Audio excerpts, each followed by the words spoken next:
Hi, welcome to Itty Bitty webinar. Today we're talking about romancing the cone, the structure of romance. So, we're all about structure at the Ignite Story Lab. And so we're excited to kind of show you some of the things we've discovered about how romance works structurally in a story. Yes. So, okay. This is a really kind of a fun dynamic because, whenever I work with people on romance and they have kind of a romance in their story, have you noticed this, Wendy, too? That everybody's like, well, wait a minute. If there's two sides to the system, all They right? get So, confused. right, we have the system up here and we have the norm breaker down here.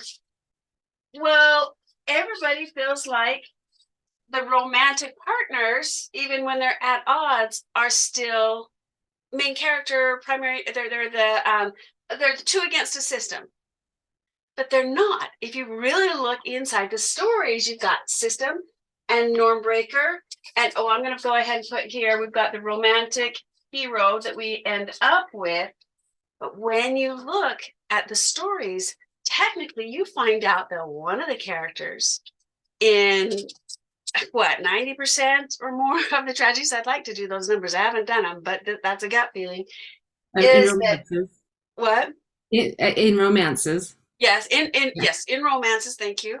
Um, that one of the characters is aligned with the system. They're usually right here, just an ally of the system. Occasionally, there's one of them that is a system character. And the other one is our technically main character that we're going through the story with, that's the norm breaker. So let's look in some of that. So I've got a quiz for you. In the movie Groundhog Day, we have a love duo of Phil and Rita. Which one is associated with the system and which is the primary norm breaker? Yeah, Rita is aligned with that normative system, social graces, social kind of setup, while Phil is definitely breaking all those norms. Wonderful. Who is associated with the system and who's the norm breaker in Pride and Prejudice? Mr. Darcy and Elizabeth Bennet. Darcy would be associated with this system from my mother and Pride and Prejudice, and Bennett would be associated with Darcy, and that puts Elizabeth down here. Yes. Yeah. Very good. And again, he's just aligned with the system versus he's not in control of the system. That is Lady Catherine de Bourgh. Wonderful. Okay, our last one is You've Got Mail. We've got Joe Fox and we have Kathleen Kelly. Joe is the system and Kathleen is the norm breaker. And you know what? Joe really is the system in that one. Fox Books controls her world, sets those rules, takes down her shop. And Kathleen Kelly, which, when they are system, it's a little bit more dangerous for our norm breaker, because there's a lot of power in the system character. Now, if you think about it, the power's all here. We usually don't have much power at all in the norm breaker. So they have to somehow gain power. When we have, like Mr. Darcy, he writes the letter. He made the first move. And Elizabeth then could come up. So they actually, let me get. She actually rejects the letter. Yeah, okay. So she rejects him at first, and then he writes the letter. Yeah. Yeah, yes. There's that before stuff, the back and forth, but finally in that last moment, somebody from here comes down and says, they make that first move, and I kind of like you. And this one comes up and says, oh, great, because I kind of like you too. And they meet in the middle so that we can have a romantic hero moment. And that's a power shift. And one of the reasons is, if you look at those power dynamics, that's why you see usually the person on this side making that first move and then the norm breaker coming up. Well, and again, it's usually they'll make a first move, but it's usually rebuffed. There's back and forth. That love shift comes together over the whole course of the story. It takes them a lot of misfires, and back and forth and struggle before they finally come together. And then, I found that and then it looked like a hug. it comes together. It's a compromise. It's a hug in the middle. Just going back to Joe and the system, being the system, that's really what that whole story is about. Is really deeply, it's about forgiveness. It's about overcoming that power differential between the two. And it makes that story quite different than other romantic comedies. If Joe had been a clerk at the store, we would not have had that story in any way, shape, or form the way we have it now. That him being part of the system was a really important part of that particular movie. So, And some people would say quite controlling and manipulative. And it's fortunate that we still like the movie because it could be seen as a little on the edge for that. And I know, I mean, I actually started looking at it from a tragic comedy viewpoint, which, we're in discussion, and this would be an awesome discussion with people once, we've got a group of people that really know the system in and out, and we could suss out a lot more of the dynamics going on in that particular film. yeah, and personally, I don't think it's a tragic comedy, but I do think that there's obviously a very tragic story at the core of it, which really makes it more somber than your typical romantic comedy. It is a comedy. Everyone, compromises and wins at the end. This brings us to our next element, which is that there's always two stories in a romance. So you have the romance, and then you have something completely different. And so I'm going to throw those same stories out at you, and you guys will know this very simply, but name the other story that's not the romance story. So what about Groundhog Day? It's how Phil is stuck. Yeah, trying to get unstuck. Pride and Prejudice. The secondary story to me is that Elizabeth will not settle when she keeps being offered marriage by two different people who are both unacceptable. Yeah, it's for me, it's like just the whole busyness of Mrs. Bennet trying to marry off the daughters. It's the Regency meat market, and so there's a lot of side stories actually in that. You've got Lydia and Wickham and all of those stories that all come together. But that's the one I see.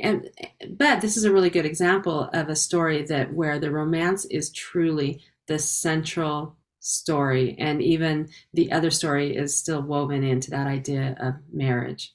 So unlike Groundhog Day, which the main story is Phil's story and his rehabilitation, and the romance is just kind of that side story. Mm-hmm. Yeah, it's woven in beautifully, but it isn't the main story. How about You've Got Mail? It's the whole bookshop world and taking over the bookshop and Big sticking box it to the store. little guy.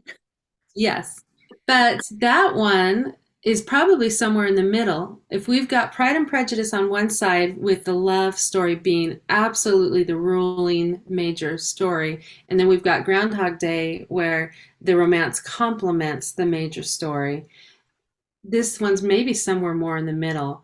The bookstore is super important, but also the love story is really pronounced as well.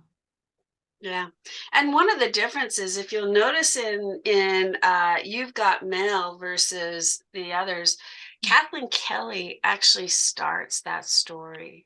She's the one that sends the first email. Well, what they call them back then, they still call it email. But Email. she's the one that started it. And so whenever you kind of start your own story, set the wheels in motion for that episode, that segment, that whatever, however you want to reel it in and say, this is the ball of wax. They started, they're putting themselves at risk for whatever result they get. So, and I would give an alternate view. I would say that the Fox books coming into the neighborhood is the IED, Oh, and well, yeah, conversation is the backstory because they've already been in conversation for a while before the movie even starts. Well, see, but that's where we get the two stories. So we get the book's story where she did not start it. It happened to her, but the romance part, she did. And that's where I think we get that tugging back and forth. So I would love to have a watch party and come back and argue that out with a whole bunch of really great minds. That'd be great. All right. So we have one. Well, we have one more point. Yep. So when let's look at some of these types of heroes in their different types of stories, okay? Because it's not, if you'll notice in these, we're talking about the romance story and the other story. There's always, I would say always, but most of the time there's a 1-2 punch where the romantic hero comes in and then we get another type of hero as well. We're getting the both of them. And so in romantic dramas, we get the romantic hero, and then we get a regular traditional hero, somebody that saves the day for everybody.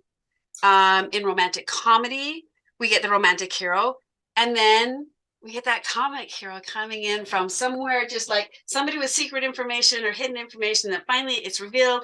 That comic hero comes in and saves the day for everybody in the end. But we have this really wonderful romance too. And it can be before or after. The comic hero comes in and then the romantic hero. I'm thinking of The Importance of Being Earnest on that one. Or it can be the romantic hero with a traditional hero. So romantic comedies, you can have quite a bit of fun with those stories. When you look at those romantic tragedies, you get that romantic hero, but guess what? You have a tragic hero too. And one of the partners, one of the two, either dies or leaves. And occasionally, in the case of Romeo and Juliet, they both die. Okay. Mm-hmm. And then in romantic satire, we get the romantic hero and a rogue hero.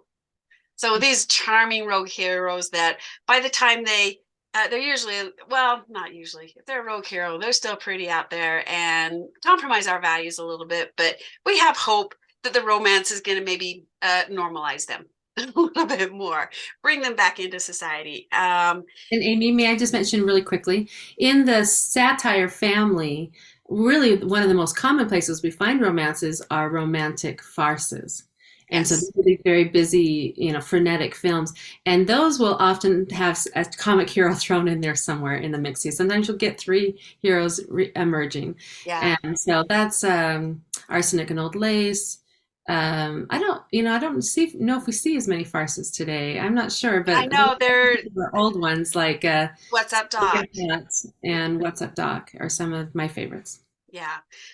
Because it's very slapstick, a lot of the farces. You get the slamming doors, the bedroom doors, in one door, out another door, and mistaken intentions and identities and things. And we can actually even go dark satire where there's death and stuff with an anti-hero. And there still can be some romance in it. And the final one, you can look at modern stories. Those are the ones that just cut off. We don't get an ending. We're just left hanging. But if in combination with that story, maybe there's a romance that does come to fruition, or we have some sort of closure there. Anytime you add a romance to a story, you're going to soften the main story because we have something that makes us feel good, that cushions that blow or that message or that meaning. It just, that's why they're so insanely popular. That's why we can sit and watch a lot of the Hallmark movies over and over and over, even though they're very formulaic and we already know what's going to happen. Even, and we graduate out into something like I Need Something Else, we still love and seek out those romantic stories.